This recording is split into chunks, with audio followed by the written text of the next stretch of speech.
Olá, sejam muito bem-vindos à nossa live de hoje.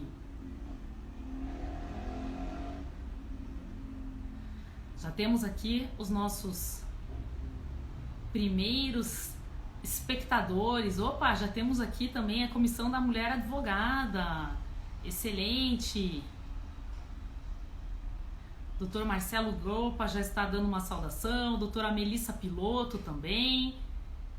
Aqui, doutora Priscila Barbosa, a doutora Ema Roberta. Nossa, tudo bom, doutora Ema? Que saudades! Nossa grande representante também da Comissão da Mulher Advogada, doutor Rafael Correia. Aí já temos aqui, em pouquíssimos segundos de live, né, um número super expressivo aqui de colegas que estão já conosco aqui ao vivo. Maravilha! E hoje então, né, eu tenho a alegria de saudar todos vocês para falar de um tema que é muito importante, de um tema que está na pauta do dia, de um tema que realmente é relevantíssimo, né? Nós já estamos vendo aqui colegas do Brasil inteiro. Eu peço licença também para saudar a doutora Maeci Barbosa, né, de São Paulo, de Campinas, mas que também tem as suas atividades docentes radicadas no Rio de Janeiro. Nos sentimos muito honradas aqui com a sua presença. Temos representantes aqui, né, de todo o nosso Paraná. Doutora Priscila Barbiero está aqui conosco também. Eu vou pedir que cada um que está já aqui conosco escreva pra gente aqui no chat de que cidade que você está falando, né? Da onde que você é. Vamos ver aqui como é que nós estamos Brasil afora nessa super live da ESA OAB Paraná. E a primeira cidade que chegou pra gente aqui foi Assis Chateaubriand.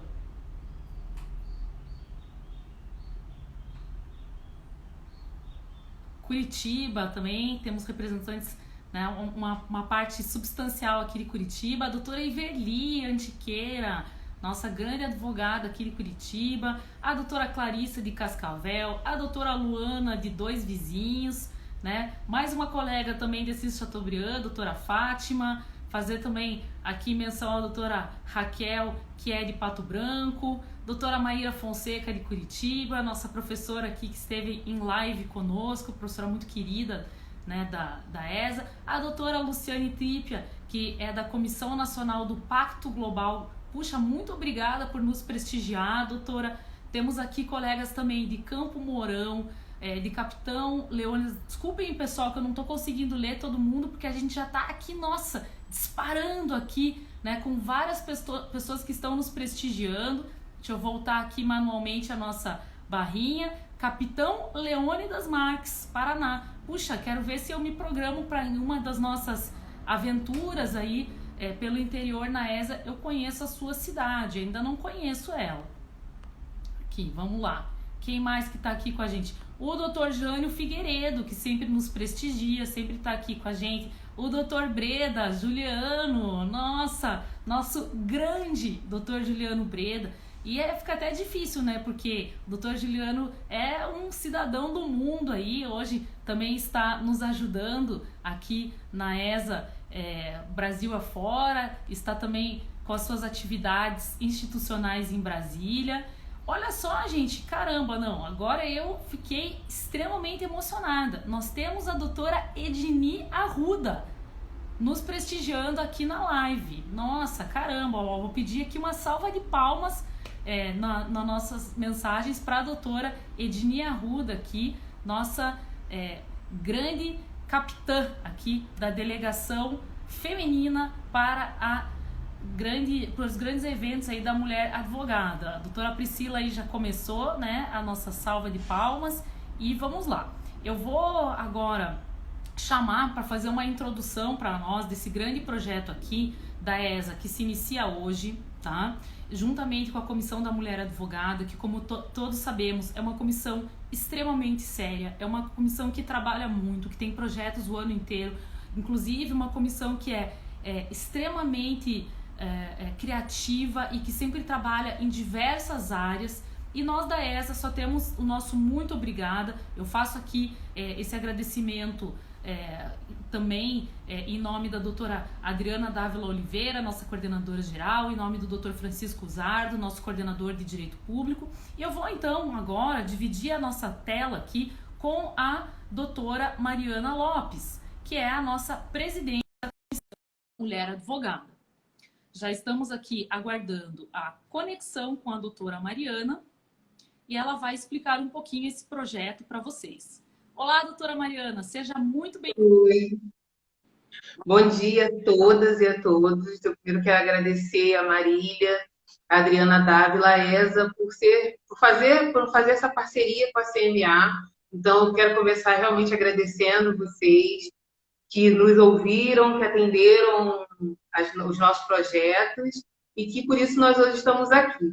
Mas eu não posso deixar de iniciar, até porque recebi um monte de mensagens me agradecendo realmente as mensagens de carinho pelo meu restabelecimento da minha saúde. Então, eu quero agradecer. É muito bom estar com vocês aqui, é muito bom poder trabalhar e poder fazer o que a gente gosta. E aí, entrando bem rapidinho no tema, eu quero só saudar aqui as advogadas paranaenses, os advogados paranaenses, em nome da doutora Edni Arruda, que está com a gente aqui agora. Eu acabei de ver, a Marília já saudou, mas nós não podemos deixar de agradecer a Edni, a sua audiência, por estar conosco. E agradecer a diretoria da OAB Paraná, que nos permite, que nos dá toda a oportunidade para falar sobre todos os temas. E o tema, nosso projeto tem 4 lives. Sempre nossos encontros serão às quintas-feiras, às 9 da manhã. E nós vamos começar o projeto falando sobre as mulheres, porque somos uma comissão, a Comissão da Mulher Advogada. Então, é nesse espaço que nós temos para falar de mulheres. E convidamos a Melina para falar de um tema super importante, que o tema são as mulheres e a pandemia.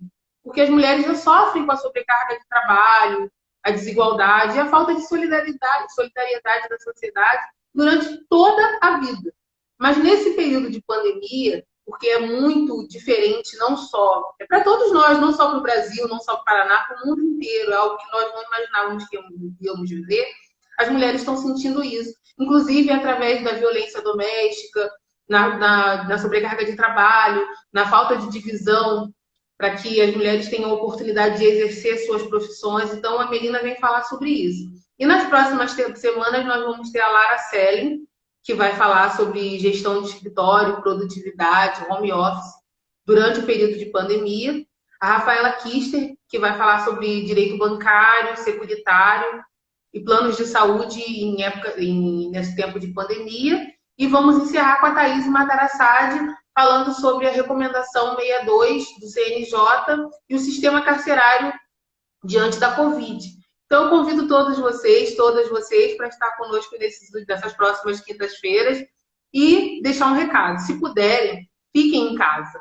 A gente está tentando trazer o melhor conteúdo e eu, como alguém que viveu a doença, né, o coronavírus, eu digo para vocês, se puderem, fiquem em casa e aproveitem esse momento de autoconhecimento, de conteúdos novos que a OAB também, com o seu compromisso social, quer trazer para os advogados e advogadas paranaenses e para o Brasil todo. Quem quiser participar, a ESA está aberta para todos vocês. Um beijo, uma boa live, vou estar aqui e esperamos, sim, as perguntas de vocês, das manifestações durante toda essa live. Maravilha, muito obrigada, doutora Mariana. Receba realmente todo o nosso agradecimento, os nossos cumprimentos, né, para os colegas que de repente não sabiam. Doutora Mariana foi uma das primeiras pessoas que foi acometida pelo Covid-19 e, graças a Deus, teve um pronto restabelecimento. Mas, sem dúvida, é alguém que está também falando aqui conosco com conhecimento de causa, sabe realmente, né, a delicadeza e a força realmente que o vírus tem. E, portanto, né, reforçamos aqui esse nosso compromisso coletivo, capitaneado pela nossa instituição, de que todos devemos ficar em casa. E agora, então, né, feita essa saudação especial, eu vou ler aqui a mensagem enviada pela doutora Edni, que diz assim: que grato momento do indesejado isolamento tive vocês tão próximos. Puxa, é isso mesmo, é isso que a nossa instituição deseja nesse momento para toda a advocacia paranaense, né? Lembrando que hoje nós temos aqui um público também bem expressivo do Brasil afora. Eu vou, então, já dar início aqui à transmissão, para que possa dividir a tela a partir desse momento com a professora Melina Fachin, e quero fazer aqui uma brevíssima leitura, uma brevíssima apresentação. A doutora Melina já está aqui dividindo tela conosco. Em primeiro lugar, né, é evidente aqui, e muitos vão confirmar no nosso chat, que a doutora Melina Fachin dispensa apresentações, realmente é uma advogada muito conhecida, bastante militante, e uma professora brilhante, professora da Universidade Federal do Paraná, tem uma densidade muito grande nos seus estudos, é sim uma grande referência nacional e até diria internacional. Tive observando que ela, inclusive, tem feito algumas lives, né, em outras línguas, com colegas de outros países, então realmente é uma grande honra tê-la aqui conosco. Agradecemos muito a doutora Melina ter aberto sua agenda para poder estar aqui com a Advocacia Paranaense. E eu quero começar já passando a palavra para a doutora Melina Fachin, me valendo de alguns comentários que foram enviados pelo direct aqui da ESA, né? Em forma de pergunta e até como uma provocação para a nossa live de hoje. Aqui destaco que a primeira pessoa que mandou essa reflexão para nós foi a doutora Silvia Marzagão, do Instituto dos Advogados de São Paulo, que lembrou uma frase bastante conhecida, antológica, de Simone de Beauvoir, que assim falava: nunca se esqueça que basta uma crise política, econômica ou religiosa para que os direitos das mulheres sejam questionados. Esses direitos não são perfeitos. Você terá que manter-se vigilante durante toda a sua vida. Professora Melina, mais uma vez seja bem-vinda. Gostaríamos de saber se a doutora entende que essa frase é pertinente, é atual e como que ela se conecta com o momento presente da pandemia. Bom dia a todas, bom dia a todos. Em primeiro lugar, eu queria agradecer muitíssimo à ESA, na pessoa da sua diretora, a doutora Adriana, e também dos seus diretores das áreas específicas, a doutora Marília, o doutor Francisco, pelo convite que me foi feito. É uma alegria muito grande podermos estar aqui hoje para debater um tema que é tão importante quanto o tema da participação das mulheres dentro desse cenário pandêmico. Antes de começar a lançar aqui algumas ideias para o nosso debate, porque é esse o intuito desse espaço mesmo, né, que seja um debate, eu queria cumprimentar a todos e a todas que estão nos assistindo na pessoa da doutora Edni, a nossa unanimidade da advocacia paranaense, né? Eu sou uma novata no Instagram, então eu vi várias mensagens passando que eu gostaria muito de ter respondido, mas não sei como, então só queria deixar aqui meu abraço a todas e a todos, e eu faço na pessoa da doutora Edni, pelo profundo respeito e admiração que todas e todos temos por ela. E já entrando direto ao tema, agradeço muito o comentário da doutora Silvia, porque eu acho que é isso mesmo. Nós já não temos um cenário do ponto de vista do equilíbrio e da isonomia favorável às mulheres. E obviamente que momentos como esse, que são momentos de crise, momentos excepcionais, exacerbam ainda mais essas desigualdades. Nos últimos dias, nós vimos vários órgãos internacionais, sobretudo as agências ligadas à Organização das Nações Unidas, clamando por adoção de uma perspectiva que envolva as mulheres na solução da pandemia, que coloque as lentes de gênero para o tratamento do Covid.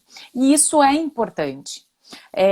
Ainda que, e essa é uma primeira ressalva que eu gostaria de deixar desde já posta, nós saibamos que o universo feminino é plural. Não existe a mulher, existem as mulheres com seus múltiplos recortes, com a questão da raça, a questão da orientação sexual, a questão de classe social, do recorte de renda, enfim, as atribuições da maternidade ou não, são múltiplos recortes, múltiplas interseccionalidades que fazem do universo feminino algo plural, e assim deve ser, com o colorido que todas as mulheres têm, mas, sem dúvida, independente dessas diferenças, as mulheres sofrerão, já sofrem e sofrerão ainda mais nesse cenário pandêmico. Por isso que, me somo aqui a todas essas vozes dos fóruns internacionais de que sim, é necessário que nós adotemos uma lente de gênero, uma perspectiva dos direitos das mulheres para analisar a pandemia. E tomei a liberdade de, muito rapidamente, trazer aqui para vocês 5 razões pelas quais eu acho que nós devemos fazer isso. Não são razões excludentes, não são razões taxativas, mas são razões que me levaram, sem a menor dúvida, à formulação dessa resposta afirmativa, da importância de termos um olhar para as mulheres durante a pandemia da Covid-19. Primeiro deles, nós não temos dados suficientes específicos que mostrem a diferença da incidência da pandemia no universo masculino e no universo feminino. Na verdade, nós temos até agora os dados que vieram, e os melhores dados compilados são os dados da Itália, mostram que até a incidência no público masculino é maior. Mas há um outro dado da OMS que é muito relevante. 70% dos profissionais que estão na linha de frente, na resposta médica à pandemia, ou seja, médicas, enfermeiras, fisioterapeutas, 70% são mulheres. Portanto, as mulheres são majoritariamente aquelas que estão arriscando as suas próprias vidas para o tratamento dos doentes e daqueles que são acometidos com a Covid-19. 70% me parece que é um dado bastante expressivo que faz com que nós tenhamos esse olhar, porque não nos esqueçamos. Essas mulheres que estão lá enfrentando a pandemia também têm, obviamente, todas as dificuldades que nós mulheres possuímos. Tem filhos em casa, tem atribuições domésticas, tem todas as dificuldades e as cargas mentais que sobrecarregam as mulheres. Portanto, isso é fundamental e são mulheres que, infelizmente, em contextos como o nosso, brasileiro, estão fazendo isso muitas vezes sem os elementos de proteção adequados, né, para o exercício da sua função. Portanto, essa é a primeira razão, e aqui abro um parênteses, se vocês me permitem. A minha irmã é médica, está todo dia no Hospital de Clínicas, inclusive no comitê de crise, lidando aí diretamente com as consequências da Covid-19 no nosso estado. Então, esse primeiro motivo também tem uma razão pessoal e afetiva bastante grande. Professora Melina, se me permite só uma brevíssima aqui interrupção, eu também aproveito esse momento para fazer um registro, até porque temos a participação aqui nesse momento ao vivo das doutoras Vanessa Palácios e da doutora Rosa Maria Pedroso, que são hoje as procuradoras do município que justamente estão chegando, estão fazendo realmente, né, toda a parte jurídica para tentar salvaguardar ao máximo a nossa cidade. Então, até no âmbito jurídico também, me parece que a gente tem mulheres na linha de frente.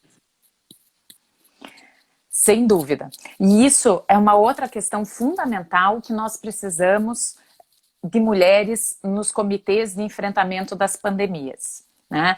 Circulou um meme, nem tanto um meme, mas enfim, uma mensagem que viralizou aí nas redes sociais, mostrando que os países hoje que são melhores sucedidos no tratamento da pandemia são aqueles liderados por mulheres. Eu não sei se eu faria essa associação tão direta assim, mas algo que é fundamental as mulheres precisam participar desse debate, elas precisam ser também protagonistas desse debate, porque elas são, como acabei de dizer, 70% da força de trabalho lidando com a pandemia, e segundo, também, e aqui já engato na minha segunda razão pela qual acho que temos que ter uma lente de gênero para olhar a pandemia da Covid-19, é porque as políticas públicas de saúde feminina estão sendo e serão muito afetadas por esse remanejo de recursos emergencial para o tratamento da Covid-19.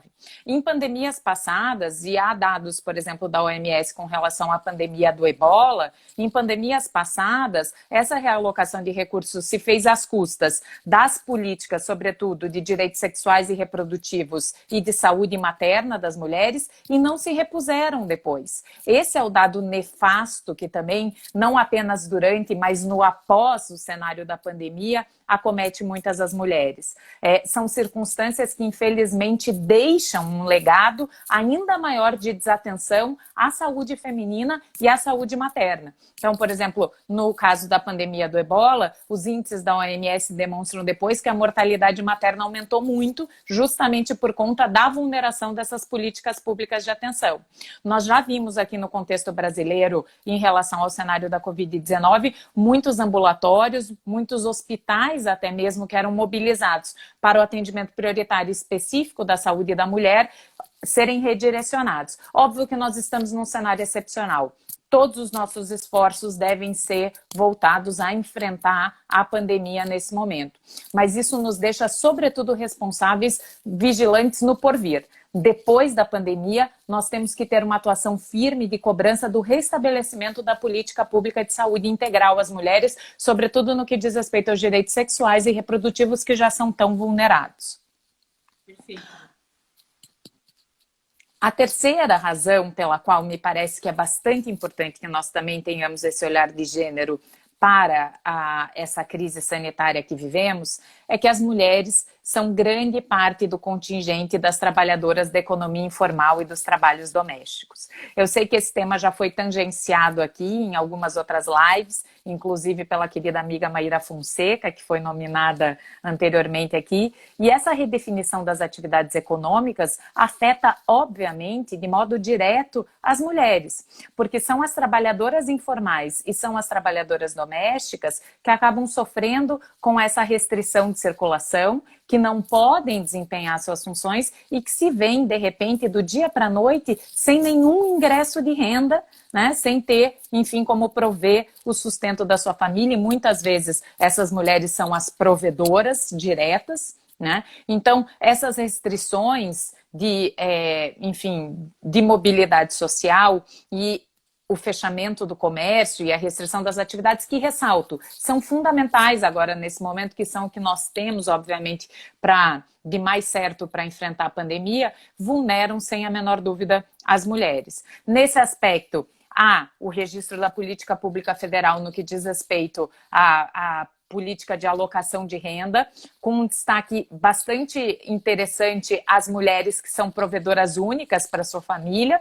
Não sei se já tiveram possibilidade de ver, mas no cadastro há um box para preencher. Se a mulher for provedora, ela ganha, ao invés dos R$600, os R$1.200, o que de fato é uma luta, fruto da luta e da pressão dos movimentos feministas, não tenho dúvida, de reivindicação no que diz respeito à proteção dessas mulheres, mas, obviamente, nós vemos aí com alguma preocupação pelos entraves burocráticos, sobretudo nos últimos dias, que foram criados para o recebimento desses recursos. E, sem a menor dúvida, essas mulheres que fazem parte do contingente doméstico e do contingente do trabalho informal são as que mais necessitam nesse momento, elas e as suas famílias.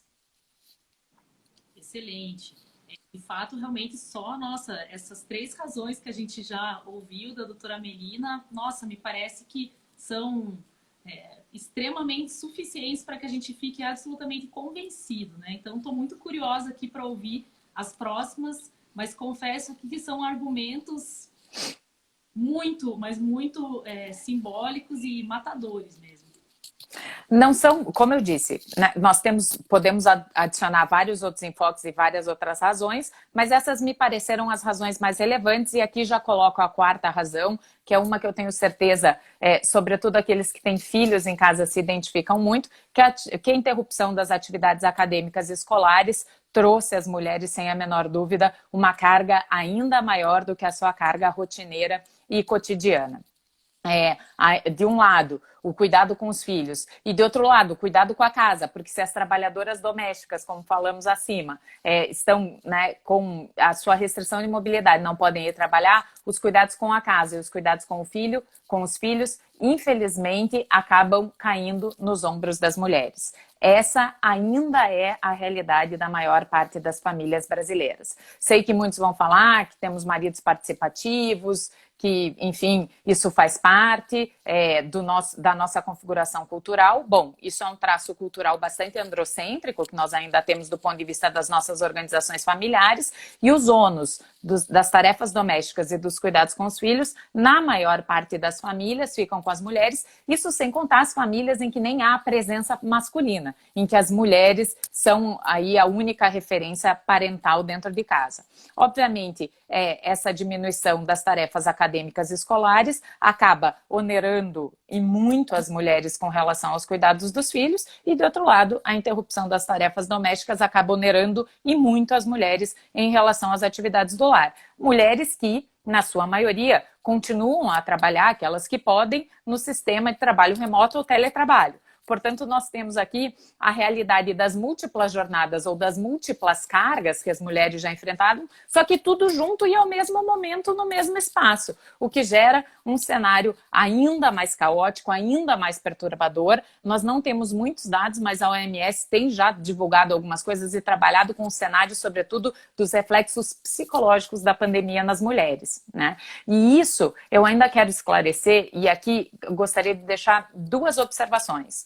A primeira, eu sei que essa é ainda uma razão da classe privilegiada das mulheres, de uma classe de mulheres que tinham assistentes aí para ajudar nos cuidados com as tarefas domésticas e que tinham uma estrutura educacional adequada que cuide dos seus filhos aí em momentos não pandêmicos, em momentos normais. Essa não é a realidade de muitas mulheres. Muitas mulheres lidam com o que eu e com o que outras mulheres privilegiadas estão lidando agora, tem isso como arroz e feijão do dia a dia. Então isso é um primeiro e importante recado profundo para que a gente exerça a nossa alteridade e solidariedade, sempre olhando realidades mais vulneráveis do que as nossas, e são para essas realidades que nós temos que pensar a pandemia e o tratamento de gênero da pandemia. E aqui há uma segunda questão que eu queria deixar, e faço para incitar o debate mesmo, para que a gente possa fazer, relacionado especificamente ao trabalho das advogadas. Eu, particularmente, e nós já debatemos isso nos foros da CMA, a comissão da qual tenho a honra de ser consultora, convidada pela Mariana, que tem feito um belíssimo trabalho à frente da CMA, e a quem gostaria de agradecer também imensamente por ter me convidado para estar aqui hoje falando nesse momento da CMA. No que diz respeito a essa distribuição desigual dos ônus das tarefas domésticas e das tarefas infantis, eu acho que não deveria se retomar os prazos conforme a consulta que a OAB Nacional tem feito. Eu acho que isso gera uma distribuição ainda mais desigual às mulheres advogadas. Sei que muitas, e nos nossos debates muitas se manifestaram falando, olha, consigo trabalhar de casa, tem uma boa equipe no escritório, o nosso servidor é remoto. Isso, de novo, é fruto de uma realidade da advocacia privilegiada, não é a realidade majoritária da advocacia, sobretudo das mulheres que exercem advocacia, que somam hoje aí metade do contingente da nossa profissão. Então, novamente, não pensando na minha situação pessoal, não pensando nessas situações pessoais privilegiadas, mas pensando justamente nas mulheres advogadas que são mais vulneráveis. É a elas a quem eu acho a OAB tem que responder. E por isso, acho que uma pesquisa quantitativa sobre a retomada dos prazos pode ser um indicativo, mas não é necessariamente uma aferição da política pública que deve ser tomada em relação aí à questão da retomada dos prazos, porque ela afeta desproporcionalmente homens e mulheres. E quando há uma desigualdade, obviamente o tratamento tem que ser desigual para que a igualdade material seja obtida. Então, em relação às políticas públicas que afetam mais as mulheres, acho que mais voz e mais vez tem que ser dadas a essas mulheres. Nossa, perfeito, né, doutora Melina? Os nossos comentários aqui no chat explodiram, né, assim que foi mencionada a questão super polêmica que está na pauta do dia, que é a retomada ou não dos prazos. E, de fato, me parece que a sua fala, ela dá lugar ao que é o mais importante nesse momento, que é a questão da solidariedade, né? Então, mesmo as pesquisas que, com certeza, têm que ser tomadas com um certo cuidado, porque estão olhando simplesmente uma questão majoritária, e nós sabemos que talvez um maior ponto de atenção não são para as maiorias, mas deveria ser para as minorias. Nós temos que ter essa sensibilidade, né? Nos momentos que os advogados, as advogadas são chamados a se manifestar, que o façam não pensando somente na sua, realidade particular, mas o façam com essa sensibilidade.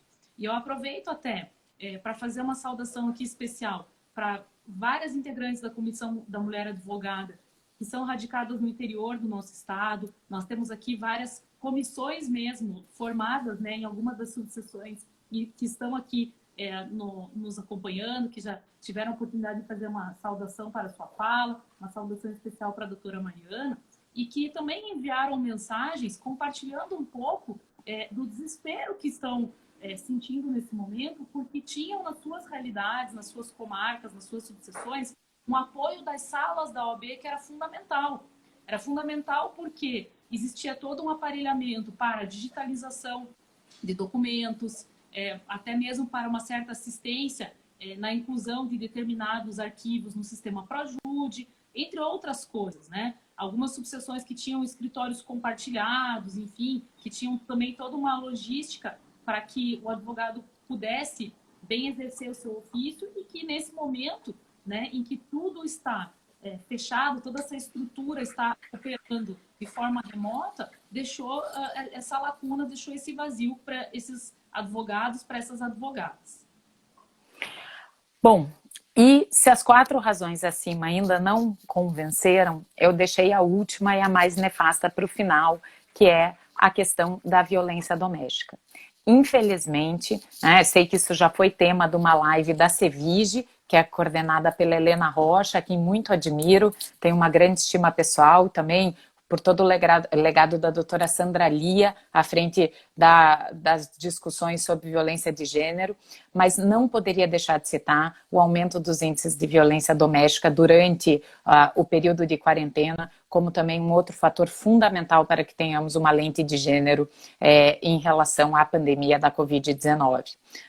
E aqui, infelizmente, a violência é um tema bastante democrático. Atinge sociedades muito diferentes, em padrões de desenvolvimento social e econômico muito diferentes. Tanto na China, quanto na Itália, quanto no Brasil, para pegar 3 exemplos dessa diversidade, nós vemos durante o período da quarentena o índice de violência doméstica aumentar e aumentar bastante. Ainda não temos dados, porque faz parte da nossa realidade aqui cotidiana, né, do que estamos vivendo do hoje, mas, por exemplo, em Wuhan, um dos trending topics da rede social chinesa era anti-domestic violence, né? Ou seja, para ser trending topic é porque realmente era algo que lá estava bastante exacerbado.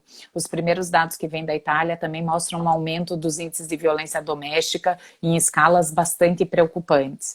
Temos hoje uma reportagem publicada, da data de hoje, que mostram 12 assassinatos de mulheres na Colômbia e um aumento de 10% dos índices de violência doméstica aqui no Brasil.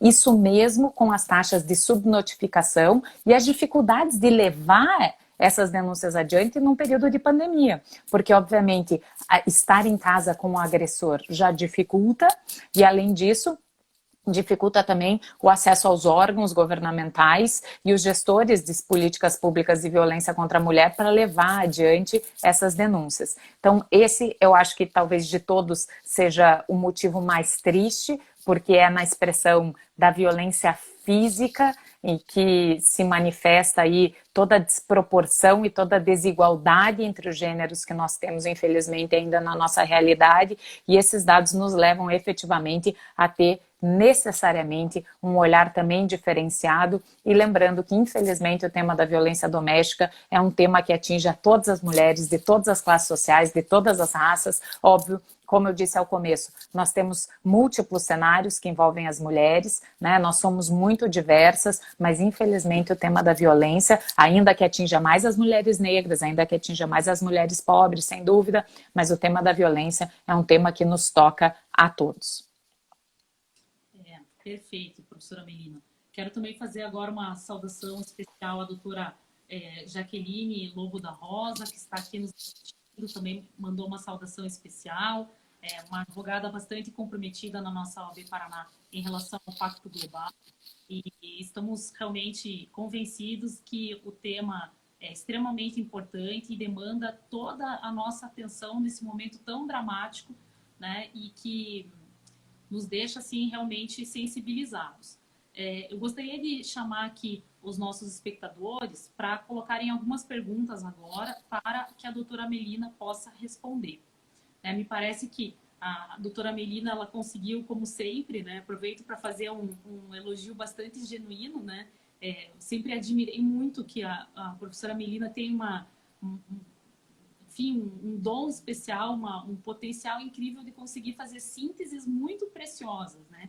E de conseguir congregar uma quantidade, enfim, de conteúdos que às vezes são até um pouco diversos, mas colocar tudo isso de uma forma bastante concatenada e bastante profunda. Então, me parece que essas 5 razões, esses 5 argumentos já foram extremamente profundos e ricos, mas a gente também sempre gosta de abrir aqui a oportunidade para que a pessoa também se manifestem, né?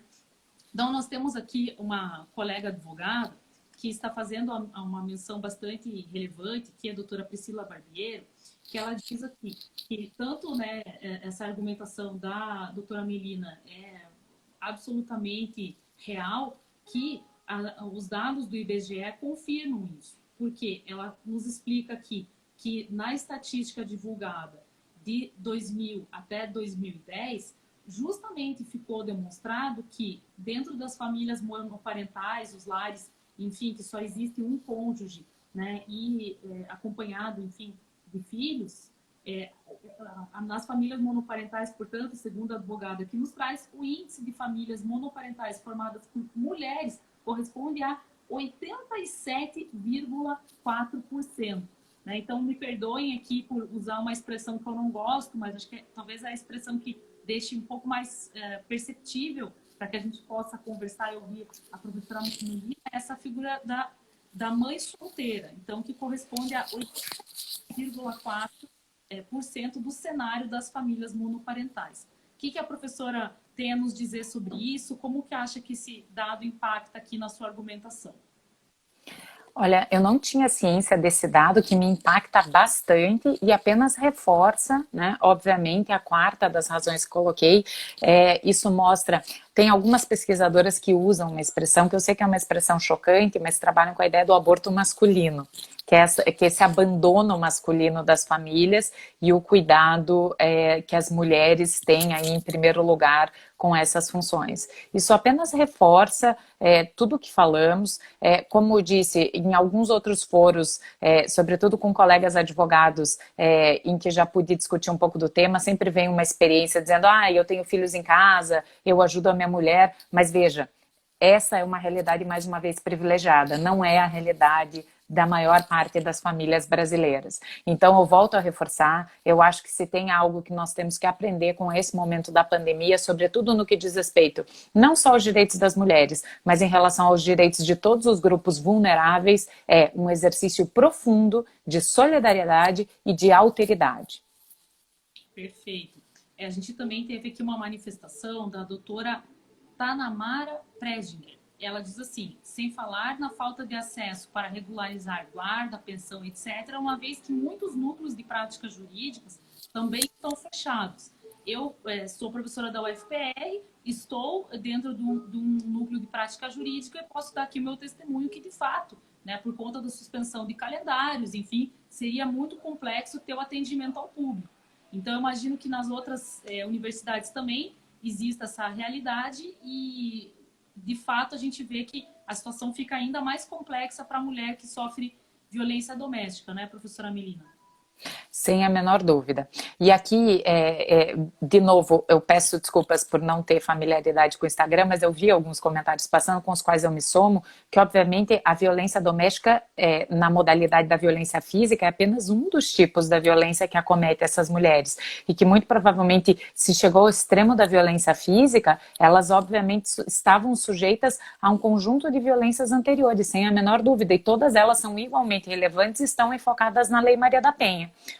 E, obviamente, os principais canais que nós tínhamos para levar essas reivindicações adiante estão profundamente abalados com a restrição de mobilidade social e a restrição de atendimento pessoal. Portanto, sem a menor dúvida, mulheres que antes já eram vulneradas ficam ainda mais vulneráveis. Essa que é a realidade. se nós já tínhamos uma estrutura social difícil antes com relação à violência doméstica, com relação aos múltiplos recortes da equidade de gêneros, isso só se exacerba durante esses momentos de crise e esses momentos difíceis. E é por isso que nós temos que pautar esse debate, trazer a discussão sobre os direitos das mulheres e sobre a lente de gênero, para que nós fiquemos vigilantes, para que nós não tenhamos ainda mais vulnerabilidade, ainda mais violações de direitos. Perfeito. Acho que essa fala da professora Melina também foi extremamente sintética e profunda e até já aponta uma conclusão mesmo que nós temos que ter no enfrentamento desse tema. Nós já estamos nos aproximando de 40 minutos aqui de live. Eu quero confessar que eu fui alertada pelo meu computador, porque de fato o tempo está voando aqui. Eu tenho certeza que no que eu começo já aqui a falar, o nosso chat já vai explodir reclamando, dizendo não, por favor, continue, está muito bom. Realmente a fala da professora Melina, ela está sendo um bálsamo para os nossos corações e está assim nos despertando realmente toda a atenção que é necessária para esse assunto tão importante, tão delicado. Mas nós gostaríamos que a professora Melina tivesse a oportunidade de fazer agora um fechamento da sua fala e pudesse também se despedir aqui de todas as pessoas que estão nos assistindo, que vão depois assistir no reprise. E se a gente esperar muito, depois no Instagram já corta aqui e já caça a nossa palavra. Então, eu gostaria de dar à doutora Melina. Bom, a minha palavra final é de gratidão, tanto a Adriana e a CMA por terem confiado em mim para levar adiante esse debate que eu acho tão importante. Eu acho que a gente tem um desafio imenso durante a pandemia e pós-pandemia, justamente para que a gente fique vigilante no que diz respeito à proteção dos direitos das mulheres. Acho que nós temos tarefas do agora muito importantes, assegurar, por exemplo, a continuidade de serviços essenciais de resposta à violência contra mulheres e meninas, assegurar que, sobretudo, as trabalhadoras no setor médico-sanitário tenham toda a proteção e toda a estrutura para fazer o enfrentamento à pandemia, ter dados. Nós precisamos levantar dados da realidade para entender como essa realidade afeta mais as mulheres e, obviamente, ter em conta toda essa diversidade que forma o universo feminino. Agora, independente do tempo, do agora, da pandemia ou de depois, tem algo que eu tenho profunda crença, é que nada disso será feito em relação às mulheres sem que as mulheres estejam presentes. Portanto, precisamos estar incluídas no debate, precisamos levar esse debate adiante. E é por isso que momentos como esse me parecem fundamental e agradeço mais uma vez a todos aqueles que se fizeram presentes hoje aqui em formas de comentário, a OAB Paraná, a ESA, a CMA, pela oportunidade de ter trazido essas reflexões a vocês e fico, como sempre, à disposição.